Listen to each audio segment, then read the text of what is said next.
All right. Thanks to everyone for joining the webinar. Well, my button's not working. There we go. So today, Jeff, we've got you on the phone here. Do you want to just explain? Oh, and you know what? It sounds like we're getting a little bit of feedback. Do you want to turn off your computer speakers? Are you able to mute that? Well, my speaker's not on. Oh, it's not? Okay. Oh, now it's stopped. So whatever we were getting has ended. All right. Jeff, do you want to explain, introduce yourself and just explain a little bit about the kind of direct care work that you do? My name is Jeff Weinstock, and I am a CNA, and I take care of senior citizens at Wesley Life in Pella. Great. Well, just a little update on what's been going on with the Direct Care Workforce Initiative. We had a series of forums during June. We had 4 forums. Started off in Mason City, then went to Dubuque and Waterloo, and finally then in Des Moines. Things went very well. We had people that sat on a panel. We had direct care professionals on all of our panels. We also had legislators, folks from provider agencies, community colleges, really had a widespread of folks on those panels that shared their experiences with the initiative and kind of why they were so excited about the recommendations of the Direct Care Advisory Council. So it was a great opportunity for folks who've been engaged in the project to get together and kind of talk about what had been going on, as well as an opportunity for people who are less familiar with the issue of direct care in general, learning about what the work that's been done over the past 5 years at this point. We will, and I'll get to this a little bit later, we are going to do another round of these forums in September. So we've published those dates, and we'll be looking forward to engaging folks in those forums. I just wanted to give a little example of some things that our ambassadors and DCP folks have been involved in recently. There was some coverage in the media of some of the direct care forums. Let's see. Here is the article that was in the Dubuque Telegraph Herald. And this is a good example of, we spend a lot of time making sure that folks understand what the initiative is about, and everybody walks away with something a little bit different. So this staff writer, the headline mentions funding cure being sought for the Direct Care Initiative. It doesn't really talk about that in the article, and really was not the focus of our forums at all. So here this little byline says, the initiative runs on state funding and a federal grant. Well, really, what the forum was about the need for a well-trained and stable workforce, which the Direct Care Advisory Council has recommended to address that with the creation of a board of direct care professionals, which needs just a little bit of state funding to get up and running, but would be eventually self-sustaining after a couple years. So because of that, everyone wanted to make sure that folks in Dubuque who were reading the paper really understood the issue. So we supported Fran Mansell, who was on the panel in Dubuque. Fran is a direct care professional. He also serves on the Direct Care Professional Education Review Committee of the initiative. So that's a group of DCPs who get together and are reviewing the different curricula that that are being piloted right now through the pilot. So we supported Fran in writing a letter to the editor that just kind of clarifies really what the message was from the forums, emphasizing training for direct care professionals and also the recognition being so critical to retaining good workers. So this is a great example of a way that a DCP or an ambassador can really be involved in responding to information that's out there, and also, you know, the support that we can give you guys to do things like this. So as you're you know, in your area, if you see an article in the newspaper that is related to direct care and you want to respond to that, we are absolutely happy to help you craft a message about how you would respond to that and kind of what you want to say. So that's a good example of one thing that happened recently. Okay. So just another example of something that one of our ambassadors has done recently.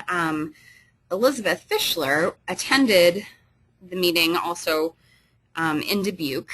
She's an ambassador and a direct care professional, and her former employer was there. She started talking to them, was talking to them about the initiative and recruiting new ambassadors, and they really were interested in more information. Met with Aaron Drennan from IDPH and some of us from SPPG while we were out there, but this employer then called Elizabeth, our ambassador, and said, hey, we'd really love to have you come and talk to our DCPs about this initiative and about why you're excited about it. So Elizabeth called me and said, hey, they want me to do this presentation. You know, what should I, you know, make sure that I talk about? So those are just some ideas about things that you could do. We've talked about, you know, some folks have used time during existing meetings, and I think, Jeff, you have a great example. You were at a, you have to remind me, was it a training that you were able to take a little bit of time to just mention the initiative and the ambassadors? Do you want to talk a little bit about that? It was to the ICA leadership class. Yeah. I was able to talk to them a little bit about the program. Yeah, and that's a great example of using an existing gathering where you don't have to, you know, take all the time to invite people or try to get people to a meeting. If people who are interested in this subject are already gathered in one place, just taking a little time to mention about the initiative and about the work that you're doing. It's also a great way to kind of whet people's appetite, and maybe they would be interested in inviting you to speak to their group or their staff about the initiative. So I mentioned that we'll be having another round of these community forums. We call them In Our Community, Iowa's Direct Care Professionals Step Forward. This is the list of the upcoming forums. So we'll be in Council Bluffs, Cedar Rapids, Sheldon, Sioux City, and Ottumwa. And we'll be looking... I'll be in there in Ottumwa. Okay, great. Yeah, Jeff, we'd love to have your participation. I know you wanted to come to the Des Moines one, and we had a...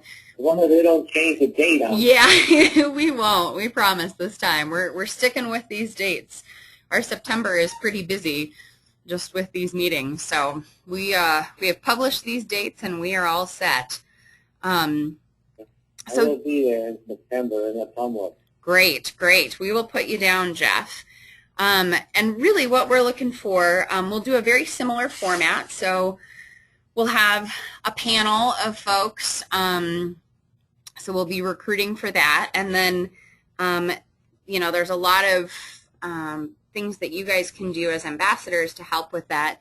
Just kind of being there as a host, greeting people as they come in, helping us connect with people. It's often the case where someone's interested in talking to a direct care professional, and you can be a resource for that. And then also, if you know folks in that area, inviting people, getting the word out. If you have groups of people that you will be talking to, just letting them know about these upcoming dates.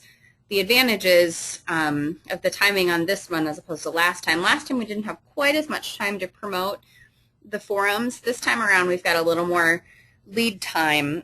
So we're really hoping that any chance you get to share information with people would be great. And what I will do is I will send you guys, I'll send all of the ambassadors a flyer that you can, pass out or post in your work area, or if you want to email it to people. That'll give you an easy piece to use. I can do that. Great. Yeah, that's a pretty easy way to get the word out. And we're looking for everybody to attend. We had a great representation of different kinds of folks that attended these forums in June. We had direct care professionals. We had companies and organizations that provide services and care. We had consumers, friends and family. We had legislators. We had some media there. So really, this is a topic that's interesting to just about anyone, because as you know, as a DCP, Jeff, that just about everybody at some point in their life will interact with a direct care professional, whether it's through a family member or a friend, or someday personally you may need a DCP as well. You're right. Yeah, it's true. Well, you're the largest workforce in the whole state of Iowa, so there's power in numbers. Some other ideas about activities that you can do as an ambassador is just signing people up for the e-update. So the other thing that I'm going to send you guys as ambassadors is a template for sign-up sheets for signing people up for the e-update. As we know, this is the source of information about the Direct Care Workforce Initiative. And a lot of people are signed up, but there are still a lot of people who are not signed up. And this is really going to be the source of information, as we get into the legislative session, implementing the council's recommendations to establish a board of direct care professionals, which of course takes legislators passing that legislation, and even eventually as we get into the grandfathering process, knowing how to participate in the grandfathering process. Excuse me. The other thing that will be happening late this year is that we will be able to open up availability of the training curriculum beyond the pilot site. So right now the pilot sites are piloting the curriculum, the core that everybody will take, and then those advanced training modules. Those will be opened up to folks outside the pilot, so anybody who's interested in becoming a trainer and taking that training, that will be available much more widely. So that'll be another piece of information that folks will be interested in looking for. So we will send you guys a sign-up sheet that you can use, because we also have a link that you can send around via email. But if you have a meeting where people would just want to sign up on paper, you can have them fill out that sign-up sheet and send it back to us, and we will get them signed up for the e-update. So another piece that we talked a little bit about, being able to present at a staff meeting or a training. I just wanted to remind you guys of a resource that we have on the wiki site. I'm going to switch over to the wiki. Hopefully everybody is signed up for the wiki, but if you are not, the website is iowadirectcare.wikispaces.com, and anybody can go to that web address and see the wiki and access these tools. You can also sign up for the wiki, and then you can get updates when things change, or you can make some changes yourself. But one of the great resources we have, if you look along here on the left-hand side of the page, we've got Outreach Guide and Tools. And one of the things on this page, we have PowerPoint templates for presentations. So there is a presentation that is geared specifically towards DCPs. There's another presentation that is geared towards employers, and then one that's geared towards general audiences. And they're really nice in that not only do you have the PowerPoint template provided for you, we've also got a lot of information in the notes fields. Oh, this looks like it's going to take a long time to download. I won't show you right now. So you can print off, you know, the notes for yourself as you're doing the presentation. You can delete sections if you don't think it's going to be something that would resonate with your audience. But it's a nice little tool for you to use that, you know, doesn't require a whole lot of preparation on your end, but kind of gives the whole overview of the initiative and the recommendations of the Advisory Council. So there's some other resources on this page. There's the how-to guide to outreach that you guys got during your ambassador orientation, but here's the electronic version, thinking about who your audience is. You know, if you're presenting to direct care professionals, you might highlight different parts of the initiative than if you are presenting to consumers or the general public, because different kinds of messages will resonate. Oh, here it is, it popped up.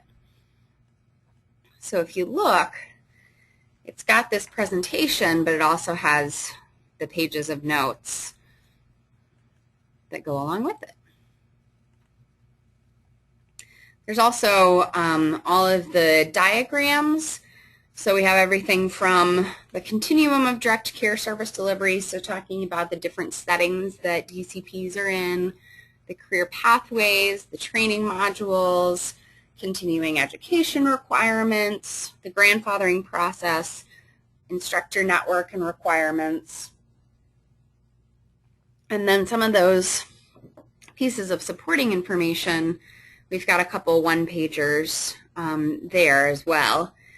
And we've done a few smaller handouts that we personally have been using when we go to conferences that are kind of a half-sheet size, front and back. And if you guys ever want any of those materials, they're kind of hard to print at home, so we can always send those to you guys if you're preparing for a presentation. You know, just give us enough time that we could print them and mail them to you.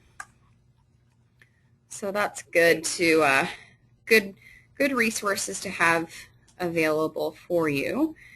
And then just briefly, we talked a little bit about this last time we had a webinar, but as we are leading into the election season, a lot of your legislators and candidates are having events in their areas to get input from their constituents. And so this is a really good time if you have an opportunity to talk to your legislators and candidates in your area about the issues that are important to you. Because, you know, as they're going into, you know, either maybe being elected or reelected. Because I know one of the legislators in this area is not running anymore. Sure. So that means that you have, no matter what, you're going to have a new legislator, right? Yes. Yep. And so that's possibly somebody that doesn't know much about direct care, the direct care workforce, and the initiative. So this is a great opportunity to educate people on the work that's been done and why it's so important to you. And as we've talked about, you know, legislators and candidates really like to hear directly from folks like you guys, because you're on the ground, you know what's happening day to day, and they're really interested in hearing that perspective from people, especially if you live in their district. You know, I can get in contact with a legislator in your area, and I'm just, you know, somebody that's working on this project. But if you're both someone that lives in their area and you're, you know, in the field, that really has a big impact with them, and they want to hear from you. So, you know, we've got, and I'll send out the link of, you know, figuring out who your legislators are, but just, you know, it's always good. And we've got some websites that we can also send to you about who the candidates are that are running, you know, what the different elections look like, because you may know that right now we're going into a new district. So there was some redistricting that was done at the federal level. So it changed where the district lines were drawn in Iowa. And some of that has to do with how the population has shifted, where people live.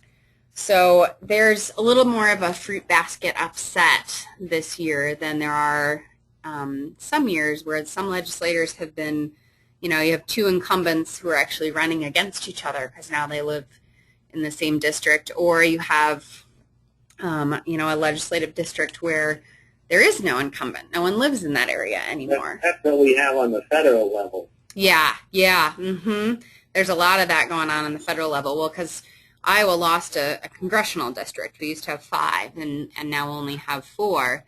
So we'll have lots of races to keep an eye on this November. And so it's just, it's really important just in general to be involved in the democratic process. And, your voice is always important.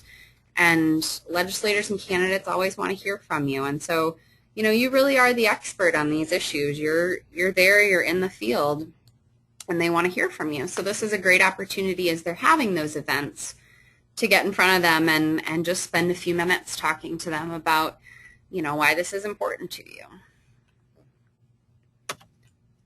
I just wanted to highlight a few things, and this was in our e-update that went out maybe about a week and a half ago.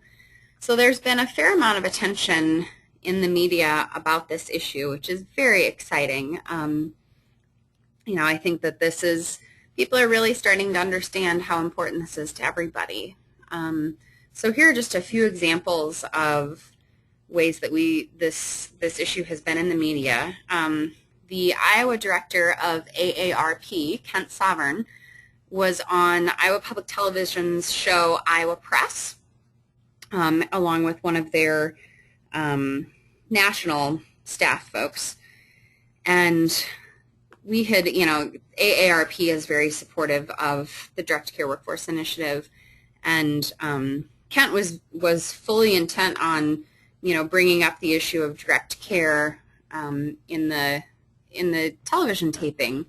And he didn't even have to bring it up because one of the reporters there asked him a question about the direct care workforce, which I think is really important because it means that people who, often shape messages are starting to pay attention to this.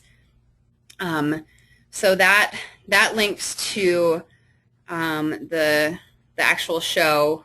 You can watch the taping of that. There's also a transcript of it there, so if you just want to read it. Another way that the Workforce Initiative was featured in the media, the Iowa Iowa Developmental Disability Council ID Actions Spring their Perspectives and Policy was published, and it focused on the Direct Care Workforce Initiative. I'm going to switch over to that so you can see it real quick.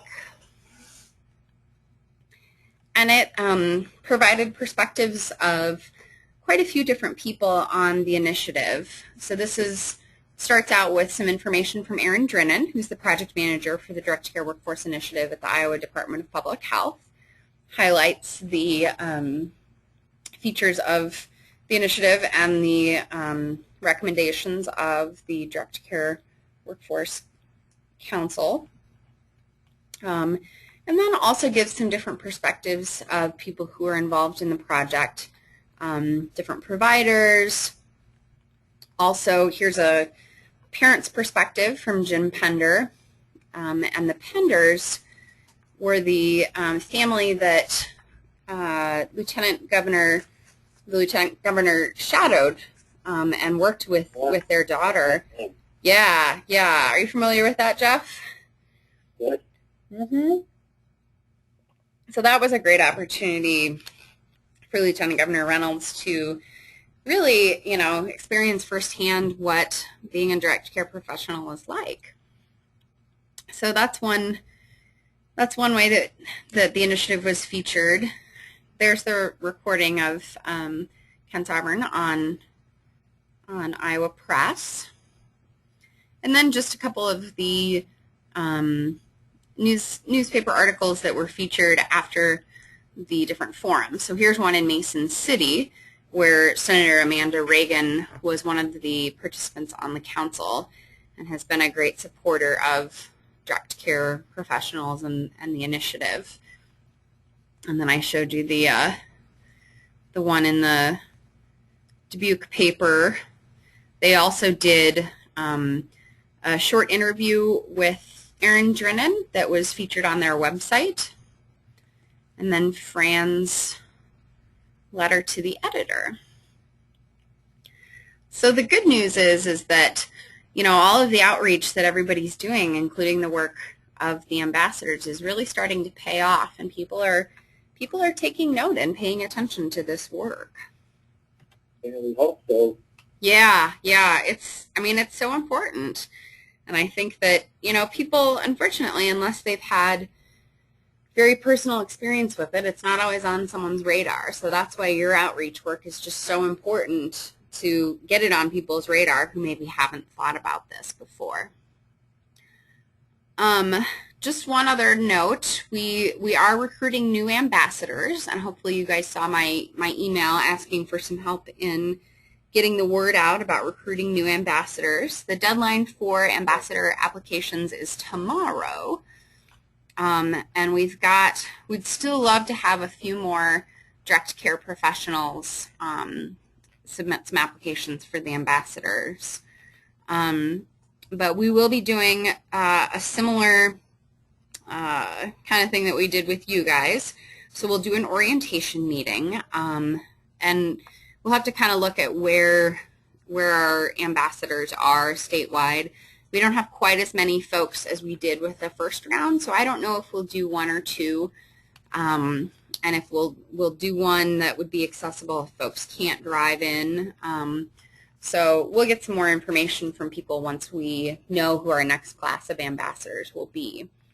So we'll do that orientation or those orientations sometime in August, and we'll be looking for some help from current ambassadors to do that orientation. So we will definitely keep you posted on the days and times and what we're planning for the schedule for the orientation. So if you're interested and available to participate in that, we'd love to have anybody.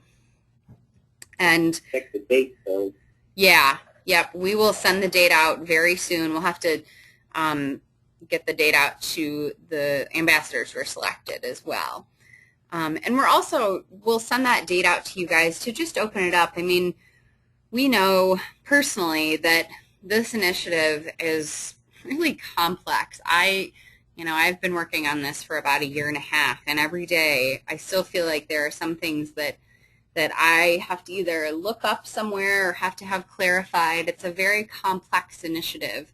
So I'd like to open up the orientation to all of our existing ambassadors. So if you're looking for some more information, or maybe even just different strategies, new ideas about how to do outreach as an ambassador, we're going to open up those orientation meetings to everybody so that current ambassadors can both help in a leadership capacity as well as just participating in sharing some of that information, because it's, we know there's a ton of information on this initiative. And even since you guys had your orientation, we've had, more work done with the pilots. When you guys had your orientation last year, we were just sort of getting rolling with the pilots. And now the pilots are in full swing.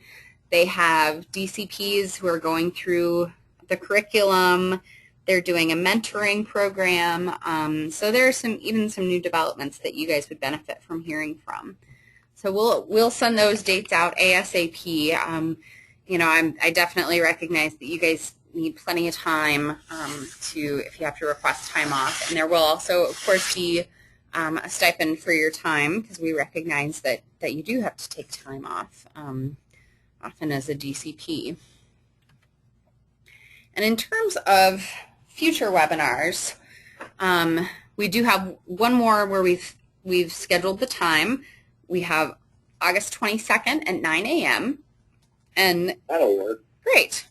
And what we've kind of done is we haven't picked one time because we know that a lot of folks work different shifts. So mornings are better for some people and afternoons are better for other people. So it seems to be working okay, although maybe not so much today, but seemed to be working okay to rotate that time so we could catch some people and then others in the next round. I'm surprised Becky's not here today because she told me about it today. Yeah. Well, I'm glad she mentioned it to you. Yeah, we've been keeping her pretty busy. She was the panelist in Mason City, and that was. Well, that's what she said. Mm-hmm. Yep, and then she's also on the DCP Education Review Committee, so may have just been a scheduling conflict. I know today our call-in number was a little different than we've used in the past webinars. We'll switch back to making sure we have the same call-in code. It's always the same call-in number, but the code is slightly different. We have 2 different lines, so that's why it was different today. Okay. And we will switch back to that same code for future webinars, but I'll always send that information out via email, and then it'll be on the control panel where you can see under audio. It says what the audio call-in information is. So we will get dates of the future ambassador webinars set and send those out to everyone.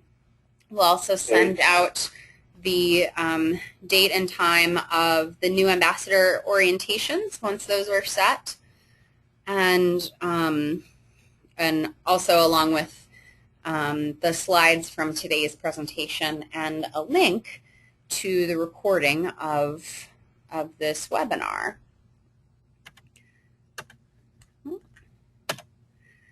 So any questions, anything else that you want to talk about?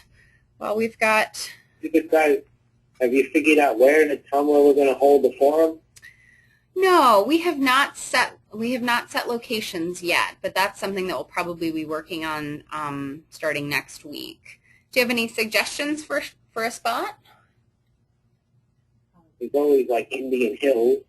Yeah, I think that's probably where we'll have it. Indian Hills is the pilot site down in Ottumwa for piloting the initiative. So my guess is it will probably be somewhere on their campus. And that's, everybody kind of knows where the campus is, and they've got some nice spaces there. That's where we had the ICA leadership program. Okay, great. Yeah, they're a wonderful partner, and But they are. Yeah. Excuse me. So yeah, we'll get those locations sent out as soon as we've got them. But yeah, I would say it's pretty likely that we'll be on Indian Hills campus for the Ottumwa Forum. Actually, you know what? I think I know that for sure because we have a meeting earlier in the day that will be at Indian Hills, and my guess is we will probably just stay there. So, okay. Yep, but we'll get out more specific information, what building and what room. So, all right. Any other thoughts before we adjourn today? No, you pretty much went over everything. All right, great. Well, thanks so much, Jeff, for being on the call today. And You're welcome. And there would be more of us too. There usually are. I think we must have just hit a lull today, or maybe we had a lot of folks with other responsibilities. It's pretty hot out there. Maybe people are cooling themselves at the pool.